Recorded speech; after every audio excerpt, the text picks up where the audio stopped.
Greetings and welcome to the energy of Aquarius. We are using Uranus as well as Saturn to conduct this reading. The 11th house is open. The 11 is a very interesting, dynamic leadership number. Numerologically, it speaks about leaders in position, the future age, as well as the dawning and the embodiment of the age of Aquarius, which we're already in, I would argue. Others will say often different. You can join their timeline if you will. The mystery of the 11 means that there are two pillars. These are pillars of light, and the pillars of light encapsulate a gateway. This gateway is infinite. You can walk into and out from this gateway. Where it leads is up to you. It really just is a matter of intention where it leads, because as it leads, you lead, and as you lead, you may follow. Okay, so that's the opening. Today we'll be working with the auspices of Uranus as well as of Saturn to conduct a reading, a prognostication for the energy of Aquarius in the month of December 2023. Take what you will, only what you will. So two readings actually. So the first part is karmic, and we'll be working with the bicycle deck for that. Karma is merely action. A lot of people fear karma because they are lazy. It's a matter of not seeing it in terms of negative or positive, not good or bad karma, but merely just action. As soon as you disintegrate judgment on the passage of karma, then there's an ability to truly ride the wave. And these waves, you can choose to ride which one. You can surf the cosmic waves. And speaking of that, we also will be looking at a 6-card spread that has been gifted to the order that allows for us to see the quantum triangle. The quantum triangle exists in two planes. There's two quantum triangles. One is a gateway into another. And the 6 cards in a triadic form.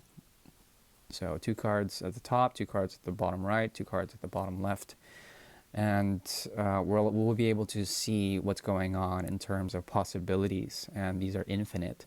In terms of our interpretation. So please use your discernment and take only what you need. I do thank you for your time and checking in.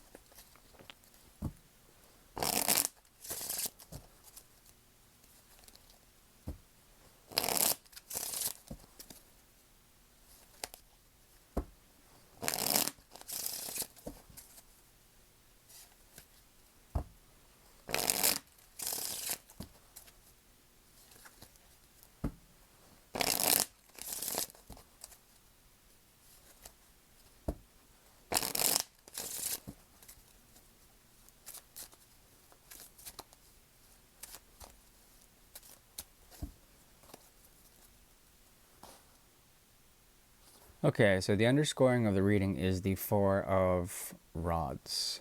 Interesting. There's an ability here to truly use the 1111. That's a very powerful number that allows you to loop or to have feedback with the quantum field. It's also a platform of sorts. 3 cards, and this is karma.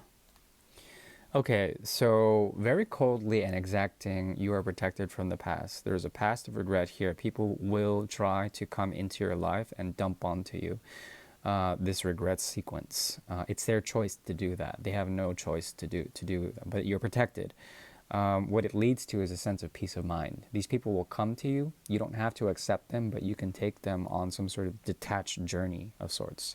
It leads to the 10, the observation of the 10, also the 9. It also leads to the 8. There's an element of setting free here, and you are an agent on an intellectual level to work out the neurological capacities of others who come to you to trauma dump on you and you can set them free because they are in the prison of their own mind. There's something about them also that is in need of becoming fearless. You are kind of free from all of this, but you can show these people how to break free from a way of thinking, of regret, of the trappings of the mind. You can be a liberator in terms of this.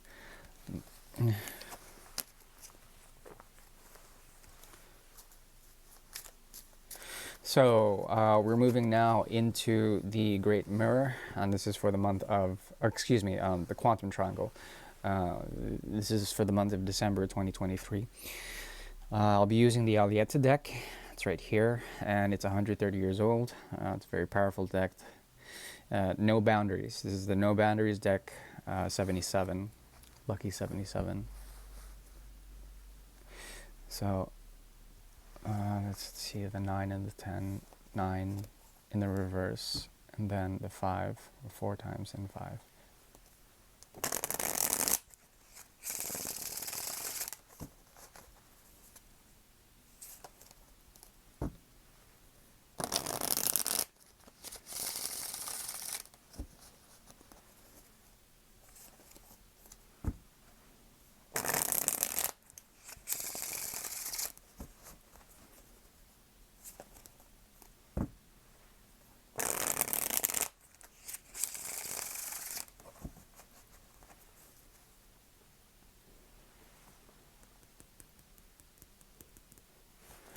The underscoring of this energy is the Ace of Cups that the Femme Blonde holds. Femme Blonde is the Queen of Cups. Queen of Cups is looking down. She holds a green sash in her hand, her left hand. And on the right hand, there's an Ace of Cups that mimics Babylon. Babylon is inside of the cup. There's something that she wants to say, but if she said something, it would come up in some sort of multivalence. It would be polyphony of tongue. She's empowered. She knows, but she cannot say. In a way, I mean, she's very introverted. But this introversion is external. It comes in the form of the Grail, and in the Grail, in the cup, there is Babylon. Now, you can take this to many different interpretations, but this queen is very much focused on the gift. Okay. She's also in a place of complete stillness or boredom when it comes to this. So cup sequence, usually it indicates information. This is not like the air sequence, a product of the mind. This is the product of the stomach, of the body. The body is made mostly of water. It uses air as prana, but mostly it's through water that we get most of our intuitive knowing. And intuition is one of the higher forms of knowledge. You have this right now in this reading, and this is part of your path of ascension. It also leads to the 5 of Cups. There's something about knowing and not being able to say that makes it somewhat a sense of regret for many of Aquarians this month. Where you're coming from is an investment, an impulse investment of some sort. You've used the Magician and the Hierophant, the second and the third houses, to invest in something impulsively. That's what I see, at least in the past. This can be a relationship. It can be a type of resources that you would want to sort of see or free up in some sort of way. This could be your time.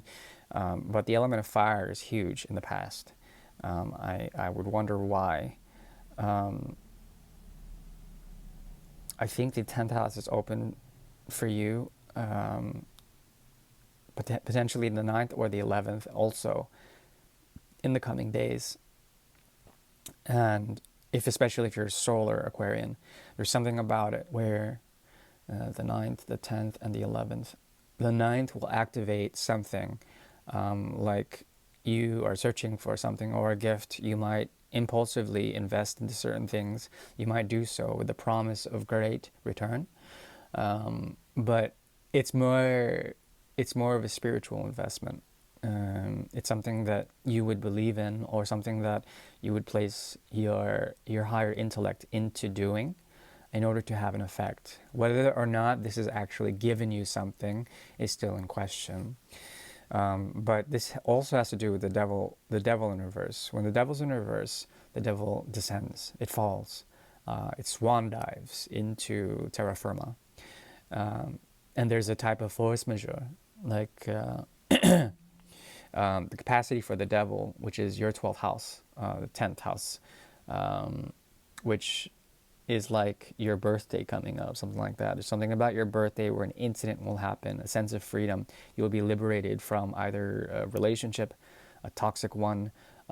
You'll be liberated from something like a job, a way of doing things. You'll be liberated from some sort of karma, liberated from a particular binding karma, where you have to do something in order to invest in yourself or invest in some sort of dream that's not really yours. Okay? There's a sense of freedom in all of this. We're breaking out of a psychological state, and this is your path of ascension. In the future, we have here militaire and fortune.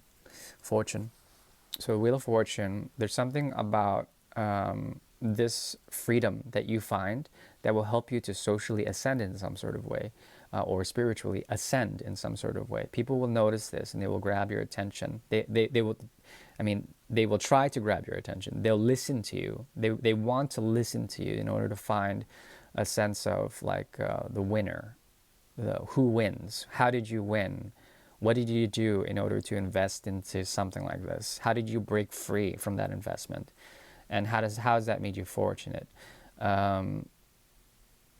Yet they are called to do something else. They're called to move to the future. There's something like disciples of your own story arc, your own narrative. And these people, you won't give them your attention, but they will learn by your example. They are called to you, but their vehicle moves to the future. So that's interesting. Your greatest gift for this month in terms of advice is the ability to expand in some sort of way. This has nothing to do with Saturn. It has everything to do with the 9th house. Not the 10th house, but the 9th house. There's something about information coming in big time for you. Big time. And this allows you to process and to direct, to, excuse me, to give your resources off to only the worthy. And right now, like most of society is going through so much reform, revision, especially to their own values and principles, especially in times of war and in times of economic depression, that your ability to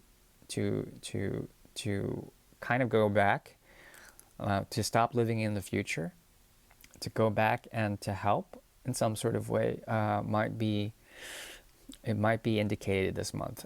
Not so heavily. I think your main mission is to set yourself free from forms of oppression, whether they're relationships or work or something like that. Things that have a negative taint on them will be released. You're protected from those situations, but I see here an element of release. There also is the 7 of Swords in the reverse. There's something about a return here, a return to great karma, and then rising up from the wheel. Rising up from the wheel. Okay, that's the very best I can do. I do wish you well. Thank you. Bye-bye.